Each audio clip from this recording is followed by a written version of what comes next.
What's up, Matt from Fab here. I'm just doing some final little checks before this heads off for the dyno. So I received a little package from Funk Motorsport, and they make heat protective things for generally like turbo stuff. I'd had a few people mention that, you know, using rubber hose to feed the lines of the turbo and stuff wasn't a good idea. So yeah, Funk Motorsport sent me some various different heat protective sleeving to put over the top of the rubber hoses. So I've got like quite a big one there, which will go over the drain for the turbo drain back to the oil pan, and then I'm going to do both my coolant lines which feed the turbo, and then this line here which is just the breather. Obviously that's sitting right above the turbo, so I'm going to get a longer piece of hose and then I'll make some sort of clip here to pull this a bit tighter. I've put my air filter down there instead of having it here. There's kind of split opinion on whether that is actually worth doing or not, because the theory is that the turbo creates so much heat itself that the little difference that makes is not really worth doing, and that the intercooler is cooling it anyway. But to me it just seemed worth doing. It's not going to do any harm. So this stuff I've got here, this black silicone heat sleeve, and then you can get Velcro stuff as well if you don't want to take the lines off. I actually need to take the lines off so I can slide this over. They all do all sorts of heat protective stuff, turbo blankets as well. So if you need any of that stuff, check them out. Alright, let's get these on, and then now I can just have a final little sort of check around and then get it on the trailer.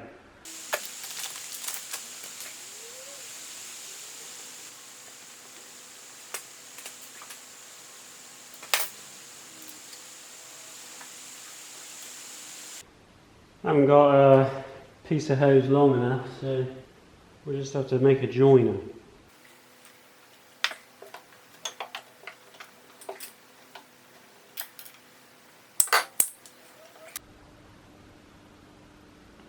Made a little hose joiner.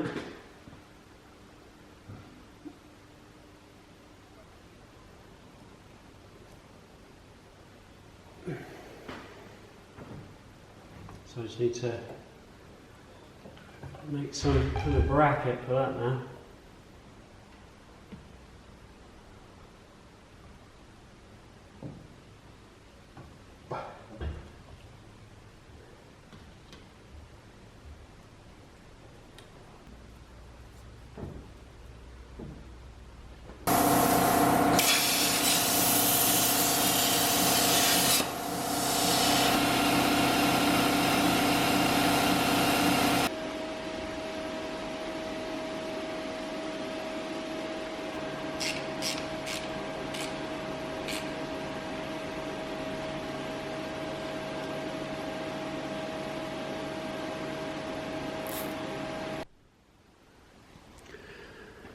Right, that's all the hosing done. Got my oil drain one on as well, so we should be good to go.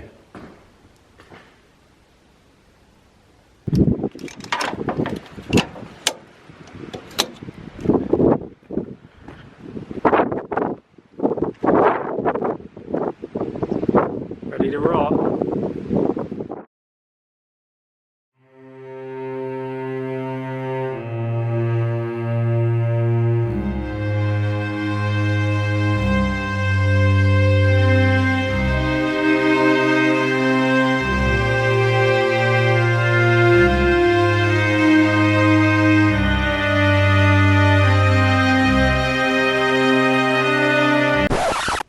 Right, so you did just see that correctly. That is engine number 2 in there. It's been about a week since you've last seen this, and I'm not going to go into details, but engine number 1 has a bent com rod. So this was the original engine that came out of the car. So I took all the new cam belt, water pump and everything off of engine number 1, put it all on here, obviously swapped everything over, got it all bolted back in there, had to take the sump off as well because it's got the drain for the turbo. So it's been about a week, since that happened. Just got some good quality oil to go in there, genuine oil filter, and we should be ready for dyno session number 2. Engine number 2. I spoke to a local chap called Steve who runs PV engineering, performance vehicle engineering, and he happened to have an afternoon slot today free, and he's normally booked up sort of 3 months in advance, so it was a bit of a rush to just get it all together, and I'm literally loading it up now, going to take it over. So I'll check in again when we get there, and fingers crossed this time it all works out. So I've just watched the video back and thought I needed to make it clear that the damage to the first engine wasn't done at Steve's place. I had taken the car elsewhere to have it mapped initially, and long story short, the boost was set too high, and that was what did the damage to the engine. So I just wanted to add this in just in case anyone got confused about that. Cheers then.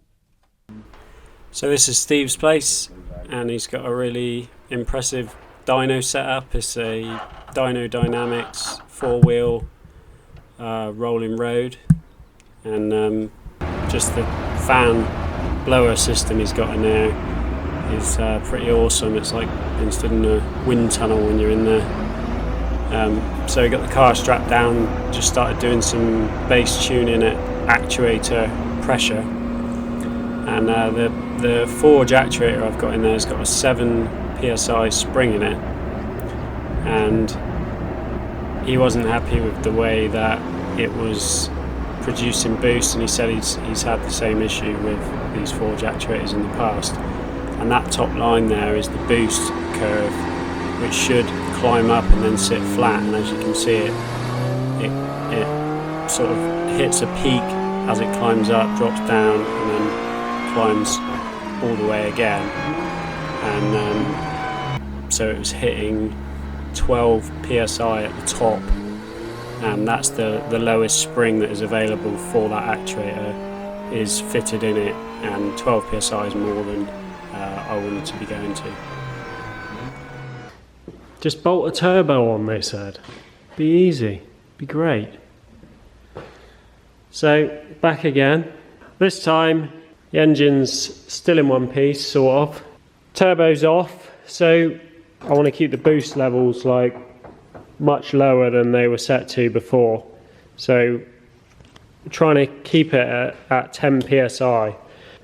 I've got another actuator coming, and I spoke to Daniel from Boffy Racing.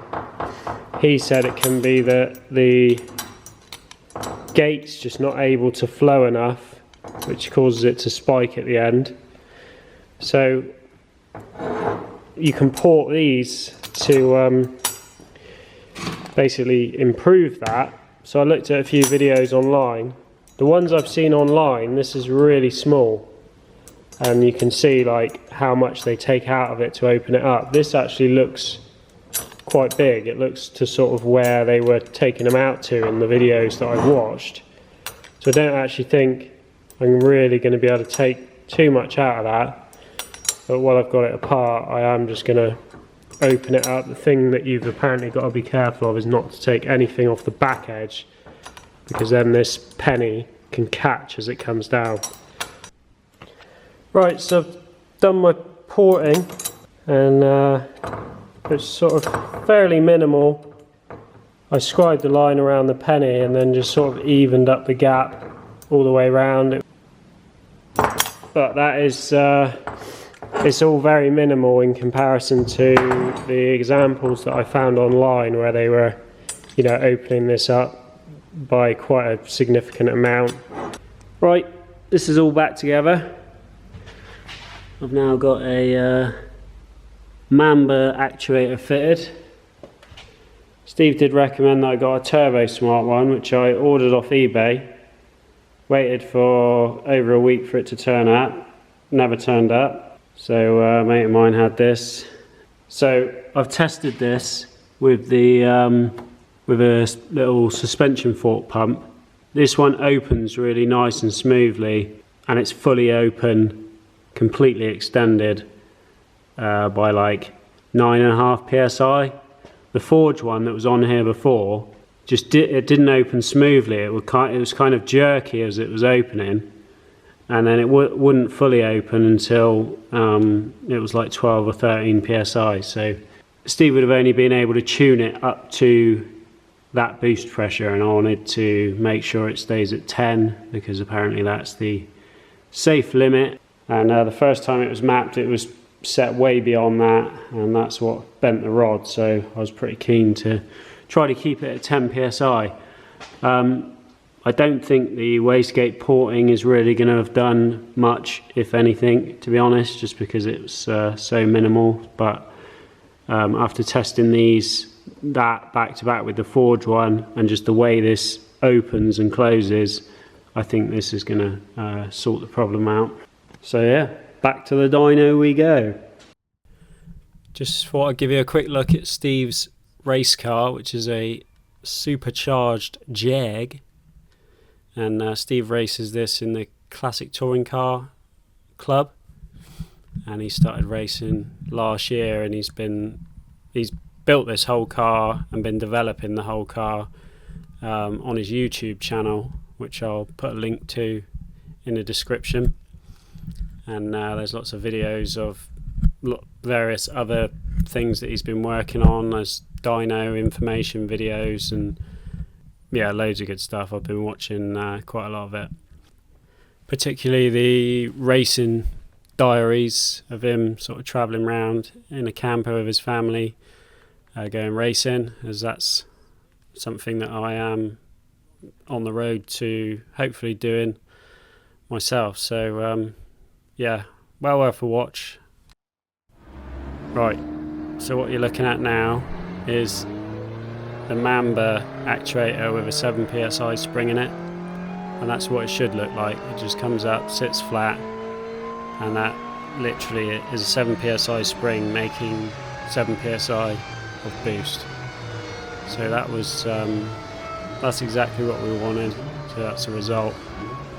And now he's using the boost controller to bring the boost level up and get it sat exactly where he wants it. And yeah, it's all go from there.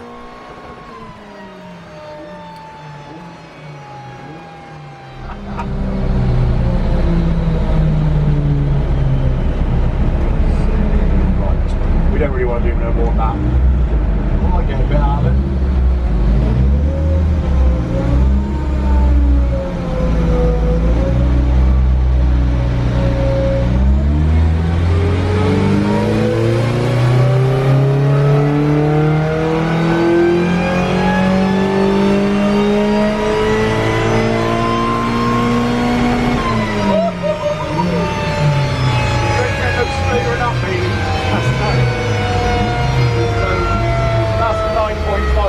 Here, so you get that long straight down queue, like that'll easily be above 10-11. We'll add in our close loops up now. So if we do absolutes, that's relevant then to what I'm doing. So I'm doing KPA, but yeah, man, I'm happy with that. Yeah, ain't getting no better than that straight. She's a honey. Do you want a cuppa? Yeah, mate. Cheers.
I'm so happy with that. The thing absolutely rips, but it's still manageable. I'd asked Steve if he could make the power delivery linear, and he's definitely achieved that. You can really get your foot in and it hooks up and just goes. So I think that's going to translate to a really fast car on the track. So I'm buzzing now to get a track day booked and get out and have some fun in it. Video's been a bit slow over the past sort of month, and I needed a bit of a break from it really. When this stuff continually seems to go wrong and not play ball, you can, well, I can get to the point where I think, is it really worth all the work involved? But just ripping up the road in it, I feel like, you know, you kind of forget all the hard work, and I'm just looking forward to actually getting out and having a rip in it. So yeah, I'm sure if you're into, you know, doing these sort of projects, you can relate to that a bit. But yeah, thanks Steve for getting me in at short notice. I know he's a super busy guy, and really happy with the outcome. All his details are in the description box, so look him up if you're in need of any of that dyno services. He also does ECU installs. He's a max ECU distributor as well. So if you need any of that stuff, give him a shout. That's going to be it for this one. Just watch him. See you on the next one.